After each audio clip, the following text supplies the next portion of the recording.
Welcome to Souza Farm. Today we're going to tap some maples. It's time to make maple syrup. Come along.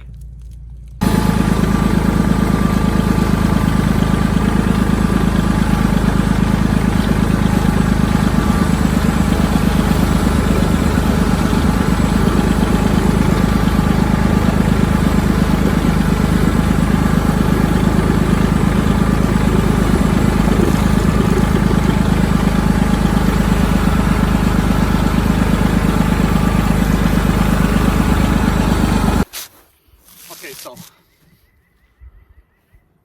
before you start tapping, you gotta go through the stuff you're gonna need to tap the trees, the different kind of stuff you can buy or anyways you want to use. So we have this aluminum bucket. You have those. This one is bigger than that one. This one will take 2 gallons, I believe. This one I think is 1.5 gallons. We have the plastic ones. Those ones will probably be 1 gallon. They come in different colors. They are food grade, so there's nothing wrong with them. It's just they're smaller and they're plastic. You have your lids for the plastic ones. And you have your steel lids, galvanized steel I think there is, for your aluminum ones. You can get those ones on galvanized steel too. I don't recommend it because they will rust. In a couple of years they'll start rusting and you can use them. So I would get aluminum ones if you can. They're a bit pricey, a little bit more money, but they'll last forever. Okay. Now tools you're gonna need. You're gonna need an axe, small axe, nothing big. You're gonna need a drill with a 1/2 inch or a little bit bigger bit on it. Anything less than 1/2 inch, you're gonna have a hard time getting your spouts in. You're gonna need a hammer and a special hat. This will make the maple syrup run a lot faster. Now in the lids, we have your metal lid. You have your maple syrup spout. This will go in the tree like that. Your bucket's gonna catch in this little hook here, just like that. So one is in the tree. Let's assume this is the tree. Your bucket is gonna catch on that hook over there, and the lid flips back obviously, and the lid, you want to have lids. So a lot of people don't use lids, and that's a big no-no, because what happens is if it rains while you're doing your maple syrup, rainwater will get into the bucket, and worse than that is if you don't have a lid on the bucket, the water will be hitting the tree, the bark, and will fall in your bucket, and it's going to be disgusting. So you will see your water will get yellow and bugs will get in there, and you will still get a couple bugs in there either with the lid, but you can just scoop them out and the water is crystal clear, because the bugs will just fly in there at night because they can smell or the sweetness in the water, so they will get into the bucket. There's nothing you can do about that. Now before you boil, you make sure there's no bugs. You filtrate the water before you boil it. That's what I do. So anyways, so that's pretty much the system. The same for the plastic lids. You have your spout there. Now this piece comes off. It's a little click in there. You can slide this off and you take your piece off. So when you put this into the tree, like I'm going to show you, you got to pull this off halfway. You take your spout out. This is your spout. Probably aluminum. That's what I'm thinking. Yeah, they must be aluminum, because I don't think they would be selling the lead ones anymore. They used to, but they sell the steel ones too, but I have a couple of them, so if I find one I'll show you. I don't like them, they get all bent up, so I'm pretty sure those ones must be aluminum. So yeah, so it's a spout there. So anyway, so I'll show you how I'll tap this tree I'll show you the size of the tree. Big trees, you can tap up to 3 buckets depending on the size of the tree. Anything about 12 inches diameter, I wouldn't recommend more than 1 bucket. Although when the season is running really good, you can probably put 2 buckets in a small tree and you will fill those 2 buckets in a matter of 6-7 hours. Now a big tree like that, I'll show you the tree in a couple of seconds here. This tree will take 3 buckets easy. I will do 2, I won't do 3 in one tree, I think it's too much, but you will do 3, no problem. So if you don't have that many trees, you can, if you have big trees like I do here, you can definitely put 3 buckets on it. And you will fill those 3 buckets in one day. So you can get a lot of sap out of the tree if you decide to do some maple syrup. So anyways, let's just tap this one and I'll show you how I do it. First thing you want to do, you see how it's all, this is a very old tree. This tree is probably 28 to 30 inches around. I can never hug the damn thing. This tree is probably 250 years old, maybe more.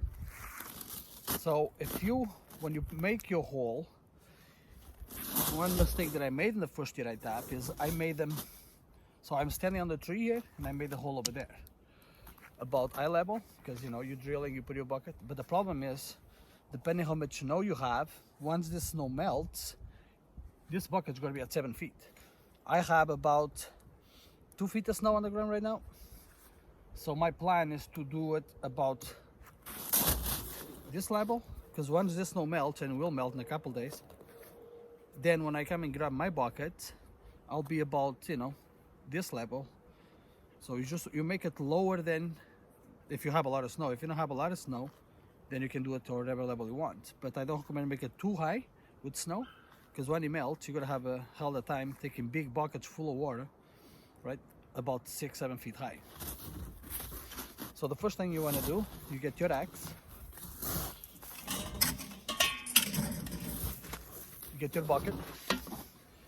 Now, when you tap your tree, you can see we tapped there last year. You was tapped here last year. Is you don't want to tap close to this hole, so you want to be about 6 inches circle off that hole. Now you want to put your bucket to the tree like that, and you're gonna see the bark is so thick that you cannot get a solid back. So that's why you need the axe. So with the axe, what you're gonna do, you just gotta shave the back off. So there is your hole. We're gonna do 6 inches this way.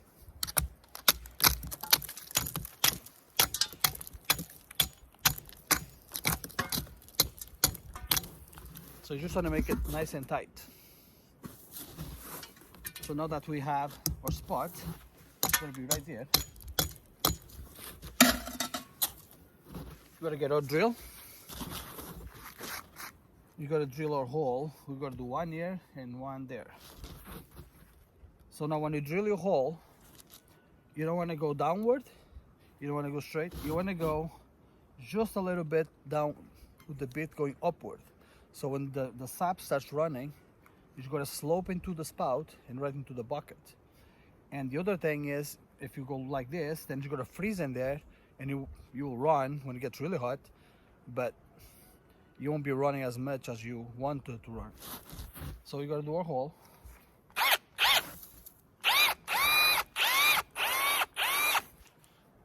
You want to go about 2 inches to 2.5, 3 inches max.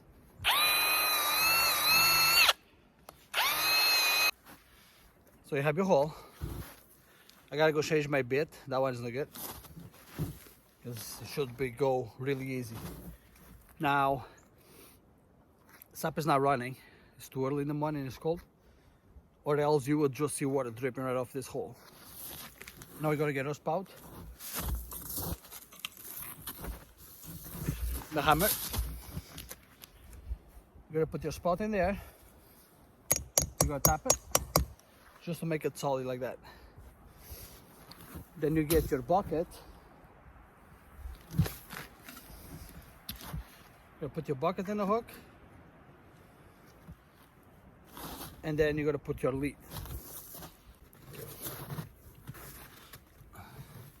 Okay, so I went and switched the bit because the other one was dull. and I had to put my hat on for good luck, so the maple, the sap runs a lot quicker. Very important, the hat. So I'm just going to show you how fast and easy it is if you don't have to be talking to YouTube.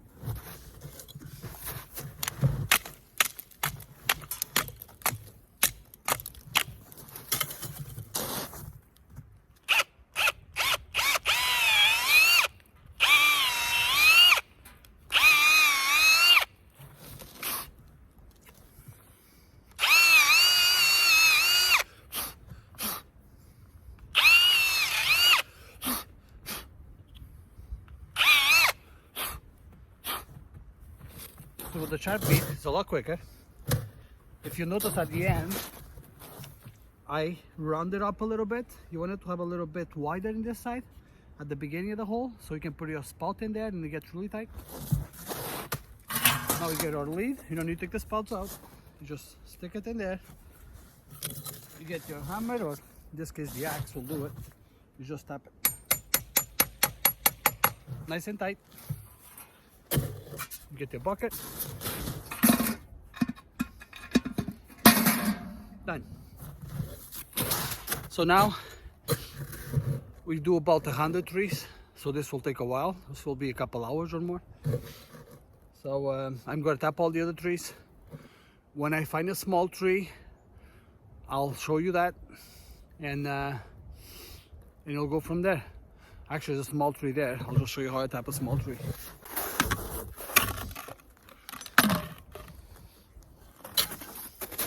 This one is a lot smaller, as you can see. So I'll do one bucket in this one. Always make sure you put your buckets. So this is about 10 o'clock in the morning, facing the sun. You don't want to put your buckets in the shade side. You put them facing the sun all the time, because the sap will run a lot better. And when they freeze overnight, because they will freeze the buckets, then in the morning when the sun comes out, we'll hit that bucket and we'll defrost it a lot quicker than if it's in the shade side.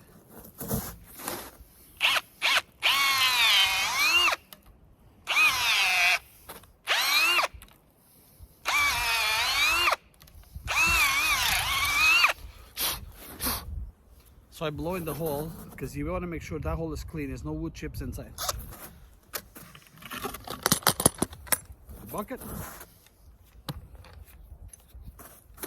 You look at the spout, there's a little hole there.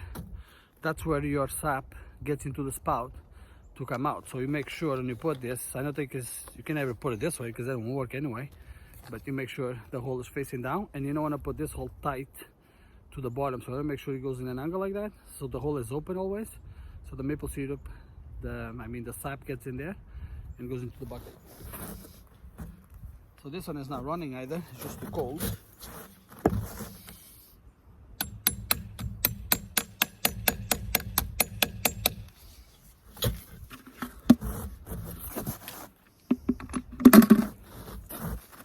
Done. Now, when you tap those little taps here, you don't want to tap hard, because if you tap hard, you'll break them. You know that they're aluminum, so they will break. So anyways, I'll tap all the rest of the trees, and at the end I'll show you the setup, how, you know, all the trees we tap and how we collect the sap. And then we'll be boiling this week sometime if we get enough, and we'll be making a video about that. So anyways, I'll go and tap the rest, and I'll show you at the end how it looks. This one is one of those steel buckets I was talking about. As you can see in the inside, this one is not that bad, but you can see the difference between the steel and the nice aluminum ones. So I just have this one, that's the only one I have, and I'll keep using it, but once it gets rust in there, I'll just get rid of it. And this is the other spouts I was talking about too. You see the difference in there?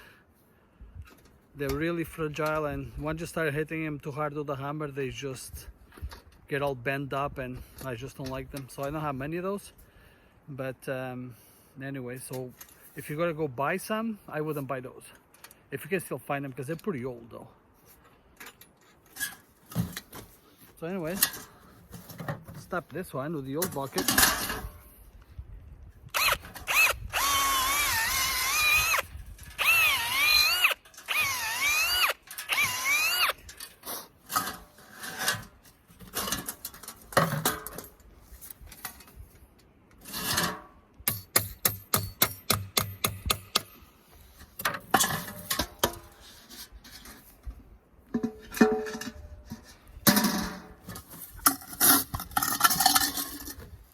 Another thing you want to keep in mind is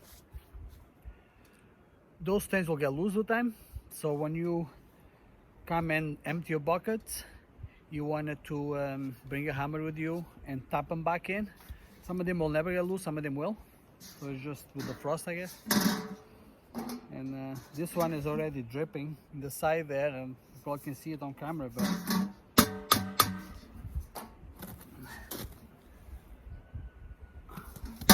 the reason I don't like those is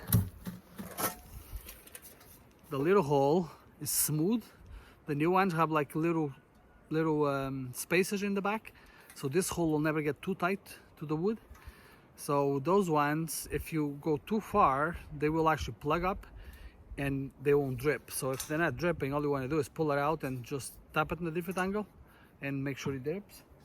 Like it's dripping around them, it's already sap coming out, but there's none coming on the tank, so I'll keep an eye on it. And if it's not starting dripping like the other ones, I'll tap it down a little bit and back in, just to make sure this hole is clear and the sap can run through. So this one is dripping pretty good.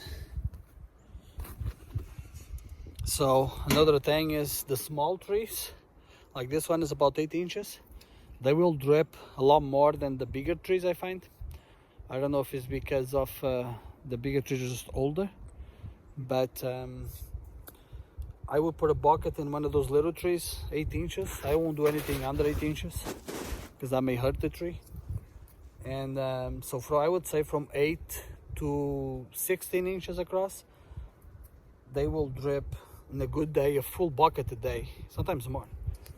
The bigger trees, I find they don't drip as much and they always come later. So the smaller trees always will drip first. And it probably has to do with being smaller, so they warm up a lot quicker. And the bigger trees will drip probably, I'll say a week later. They'll start dripping a little bit better, but they will never drip as much as a small tree, that's for sure. So if you have bigger trees and small trees, but you don't have that many buckets, I would stay away from the big trees and actually tap the smaller trees. So anyways, we should be able to get over 1,000 gallons, I would think. And we'll be boiling. When we're boiling, I'll do a video about that, the process, and that's it. Anyway, well, thank you for watching, and don't forget to subscribe. And another thing I want to add before I go is it does help if you have a kid with you, just to bring you the buckets, because you're walking on the snow and the snow is not packed, and it's a lot of work to get all of those buckets in place and drill the holes, put the leads. Like the amount of work you have to do to collect enough to make it wild is quite a lot. So it's about 1 o'clock. Took me about 4 hours to do all this by myself. So something to keep in mind. It helps if you have help. So anyways, thank you for watching. Don't forget to subscribe to the channel, and till next time.